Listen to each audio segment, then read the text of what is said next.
የገባው በጸበል የገባው በህፃንነት ነው የገባው። ምንድነው? መተት ነው። በህፃንነት ነው። በ40 ቀን የገባሁት። በ40 ቀን በተወለደ አምልኮት የጸሎት አዘረጋጎች አሉ። ትንበረከካለህ። የአምልኮት ሲሆን ይሄ ነው። እንዲህ ነው የምትዘረጋው። እንዴት ነው የምትዘረጋው? እንደዚህ ነው፣ ወደ እግዚአብሔር ማለት ነው። ይሄ የአምልኮት ነው። ካህኑ አሐዱ አብ ቅዱስ፣ አሐዱ ወልድ ቅዱስ፣ አሐዱ ውእቱ መንፈስ ቅዱስ ብሎ እዛ የእግዚአብሔርን አንድነትንና ሶስትነትን በሚናገርበት ጊዜ እንዲህ ነው አሊያም እንደዚህ ነው። ይሄ ለአንተ እንገዛለን ነው። ሁለተኛ ሌላ ገዢ የለንም አንተ ነህ ማለት ነው። ይሄኛው ደግሞ ለአንተ ተማርከናል ማለት ነው። ስትንበረከክ የምታሳያቸው ነው። ይሄ ለአንተ ምን ብለናል? ተማርከናል ማለት ነው። ይሄ ደግሞ ካንተ እንቀበላለን ነው። ይሄኛው ወደፊት ነው ወደ ኋላ ነው? ወደፊት ነው። እንደዚህ ነው። ካንተ እንቀበላለን፣ ካንተ ስጠን ነው። ይሄ ገንዘቡ ሲቸግርህ፣ በረከት ስታጣ፣ ምን ስትል አልባረክ ሲልህ፣ የሰራው የነካው እምቢ ሲልህ፣ ይሄው ካንተ እንቀበል ነው። አንተ ይሻላል፣ ያንተ ስጠኝ። ነጩም ይሰጠኛ ተመልሶ ይሄዳል፣ ግን አንተ እጄ የሚገባውን አንተ ባርከው ትላለህ። ከዚህ ደግሞ እንዲህ ታረግና አስራት ትሰጣለህ። ይሄ እንዲህ ዘርግተሃል አለ፣ እሱ ይሰጥሃል። መንገድ አለው፣ መስጫ መንገድ አለው። ይሰጥሃል። ሲሰጥ አስራት ታወጣለህ። በጎ ትሆናለህ፣ ቅን ትሆናለህ፣ ለሌሎች የምታስብ ትሆናለህ። በጥቂቱ ባለህ ለሌሎች ማሰብ ከጀመርክ ለአንተ በብዙ እግዚአብሔር ያስብልሃል። በብዙ ይሰጣል እኮ አለ። በብዙ ያቅበታል እኮ ደግሞ መስጠት ስፈልግ። አንዱን አረመኔ እኮ ነው ለአንተ አሸክሞ እንዲሄድ የሚያደርገው። ቀላል እኮ ነው ለመስጠት ሲፈልግ። ስለዚህ ይሄኛው ህሊናዬን ልቦናዬን ማርክ፣ አንተ ግዛ። ይሄኛው አንተን አመልካለሁ፣ ይሄኛው ካንተ እቀበላለሁ። ከዚህ በኋላ ከፍታህ ይጨምራል። እግዚአብሔር ያለውን ፍቅሩንና ጸጋውን ያበዛልሃል። ልብህንና አእምሮህን ህሊናህን ይባርክልሃል። በጉልበትህ ስትንበረከክበት ደግሞ በጉልበትህ ውስጥ የሚገቡ እንደፈለጉ የሚወስዱህ እንደፈለጉ የሚነዱህ ያቆማሉ። መጸለይ በአንደበትህ ስትጀምር እንደፈለገ የሚያጠጣህ እንደፈለገ የሚያቃዥህ ይቆማል። ለምን? በአፍ ጸለይክበታ። ከዛ የጸለይክበትን አፍ ይህንን ድራፍቱን ቢራውን ግባ ብትለው አይገባም። እውነቴን ነው። የሚበቃህም ብቻ ትጠጣለህ። አቁም ይልሃል። እዚህ የሆነ ቦታ ላይ ማቆሚያ ያበጅልሃል። ያመሰገናችሁበትን አንደበት ክፉ ኃይል እንደፈለገው አያበላሸውም። ሌላው ያጸለይክበትን አንደበት ክፉ ነገር አትናገሩበትም። ይሄ ሐሜቱ፣ ጥላቻው ምናምኑ የሚመጣው መጀመሪያውኑ በአንደበታችን ጸሎት ስለሌለ ነው። እየሰማችሁ ነው? ጸሎት ሲባል ደግሞ የሚከተሉትን መንገዶች የሚያሟላ ነው። መጀመሪያ ጸሎት ምንድን ነው የሚለውን ስናይ ጸሎት አንደኛ ከእግዚአብሔር ጋር የምትገናኝበት በቃሉ ሳይሆን በልብህ ሲሆን ነው። አባታችን በሰማይ የምትኖር ስምህ ይቀደስ፣ መንግስትህ ትምጣ፣ ፈቃድህ በሰማይ እንደሆነች እንዲሁም በምድር ትሁን። ይሄ ጸሎት አይደለም። ይሄ ቃል ነው። ዝም ብለህ እያወራህ ነው። ዜና እየተናገርክ ነው። ይሄ አይደለም። አሁን የዜናው ጸሎት ነው ያስቸገረን እኮ። ሰላም አላመጣ ያለው፣ ጽድቅን አላመጣ ያለው፣ ፍቅርን አላመጣ ያለው የዜና ጸሎት እየሆነብን ነው። የድምፅ ጸሎት ብቻ እየሆነ ነው። ከውስጥ አይደለም የሚወጣው። እዚህ ምላስ ላይ ብቻ እንደዚህ እንደ ሲም ካርዱ እንደ ሞባይሉ መልስ የሚሰጠው ሞባይል አለ። ብሯን ላጥ ታረግና የቀረህ ትንሽ ነው ትልሃለች። በቃ አንዴ ተሞልታለች። አንድ ጊዜ ስለተሞላች እንደዛ ነው። ስትቀበልህም ታንኪው ትልሃለች። መጨረሻ ላይ ግን ፈቃድ አሰጥህም። ምስጋናዋ ከበላች በኋላ ነው። ሌባ ናት እኮ። እውነቴን ነው የምላችሁ። እና እንዲህ አይነት ነው። እንደዛ መሆን የለበትም። የኛ እንደዚህ አንድ ጊዜ እንደተሞላ ሞባይል መሆን የለበትም። ከውስጣችን ነው መውጣት ያለበት። ከውስጥ በሚወጣበት ጊዜ ተንኮልን በራሱ ትንቁታላችሁ። ቆሻሻ ነው ትላላችሁ። ግፍን ትነቁታላችሁ። መጥፎ ጠባይን ትንቁታላችሁ። ርግማንን ትንቁታላችሁ። ሐሜትን ትነቁታላችሁ። ትችትን ትንቁታላችሁ። ከዛ በኋላ የእግዚአብሔር ከፍታ ከናንተ ኋላ ይመጣል፣ ከፊትም ይቀድማል። በዚህ ጊዜ በየትኛውም ቦታ ብትሄዱ የእግዚአብሔር ክብር የሚታይባችሁ ይሆናል። አሕዛቡ ራሱ ከናንተ ይማራል እንጂ እናንተ ከአሕዛብ አትማሩ። አሁን ከአሕዛብ እየተማርን ጉዳችን ፈላ። እነሱ ሲጨነቁ እንጨነቃለን፣ ሲያብዱ እናብዳለን፣ ሲጮሁ እንጮሃለን፣ ሲናደዱ እናደዳለን፣ ሲበሳጩ እንበሳጫለን። መንፈሳቸውን ወረስ ነው። መንፈሳቸው ከሕይወታችን ጋር ተስማማ፣ መታወክ የበዛብን ሆነን።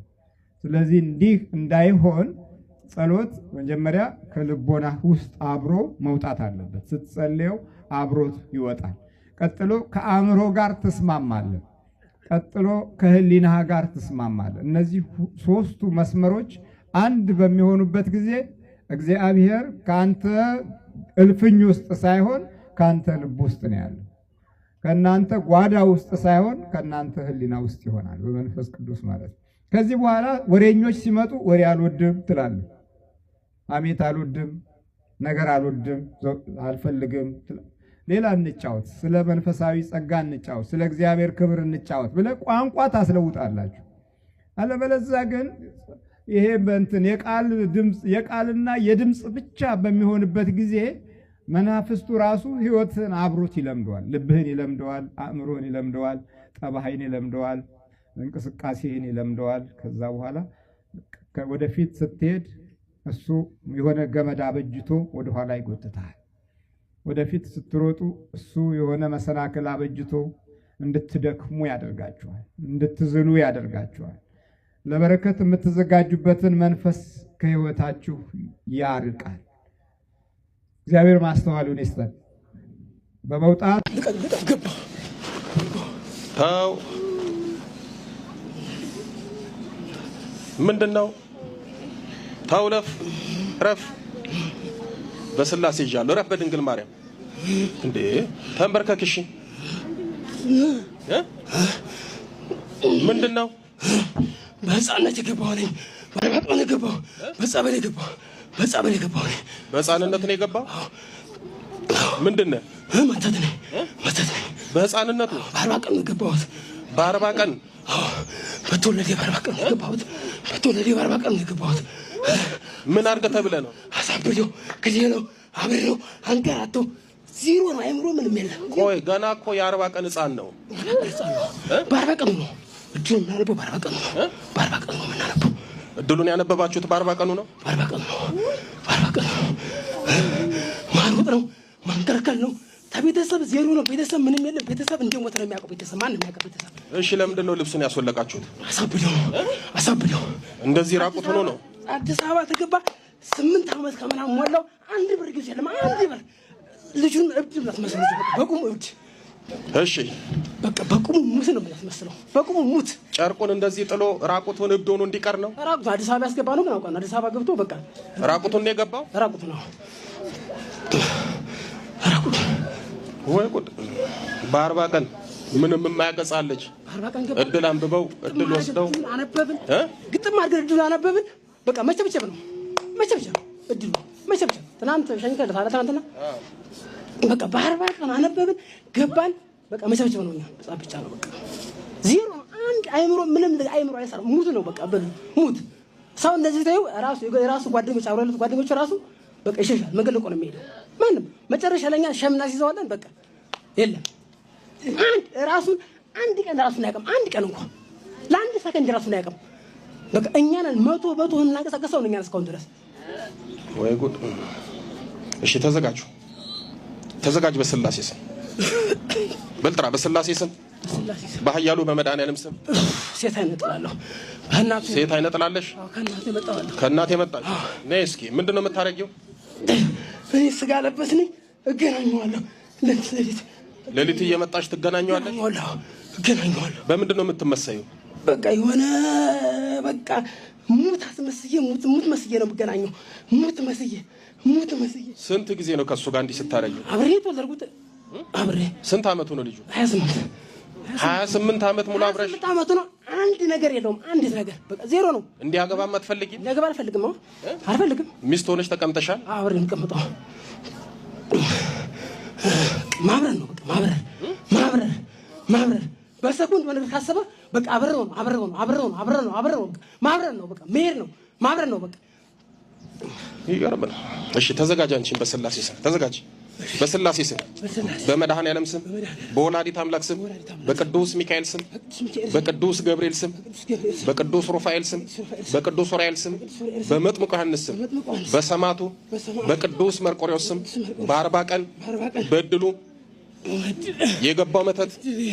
የገባው መተት እድሉ እኮ እሱ ነው። የምበላበት እድል እኮ ነው። እድል ነው። የራሱ እድል እኮ የእሱ አይደለም። የእኛ ነው። እኛን የምንጠቀመው እስካሁን እግዚአብሔር የሰጠው እኮ ለሱ። እኛን የምንጠቀመው እስካሁን ለሱ ቢሰጠውም እኛን የምንጠቀምበት እስካሁን። ከዚህ በኋላ ደግሞ እሱ ነው የሚጠቀመው እድሉ። የእድል መተት ሴት አይነጠላ ከደሙ ከሰውነቱ ለቀን ወጥተናል።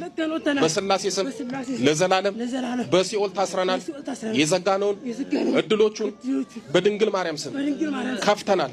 የመጨረሻችን ነው። በል 7 የጮህ እናውጣ አንድ ላይ ቶሎ በል። 1 2 3 4 5 6 በል። የመጨረሻ ገንዝ እናሄድ። ቅዱስ ገብርኤል ሲኦል ያወርዳችሁ። እግዚአብሔር የተመሰገነ። መንበርከክ ራሱ እኮ ቅጣት ነው።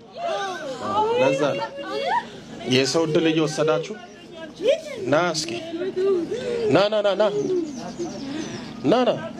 ኧረ ቆይ ና ቆይ ና ወደዚህ። ደህና ነህ? ደህና ነኝ አባት። የት ነበርክ? እኔ ክፍለ ሀገር እንደነበርኩ ነው የማውቀው። ክፍለ ሀገር። ልብስ ማን ነው ያወለቀው? እኔ እንጃ። እስኪ አምጣ ልብሱ። ያንተ ልብስ አይደል? ልብስን ጨርቅን እንዲያውልቀ አብደቅር ተንከራተት ተብሎ የተደገመ መተት ነው። መቼም ዝም ብሎ ነው አይደል የሚያዞር የሚያንከራትት። ክፍለ ሀገር እንደነበርኩ ነው የማውቀው አባት። ክፍለ ሀገር እንደነበርኩ ነው የማውቀው።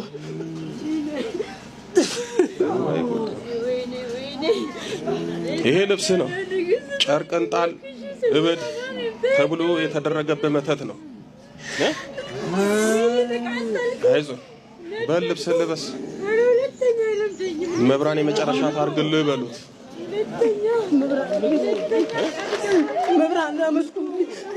እመቤታችንን አመስግኑልኝ ብሏል። አመስግኑለት።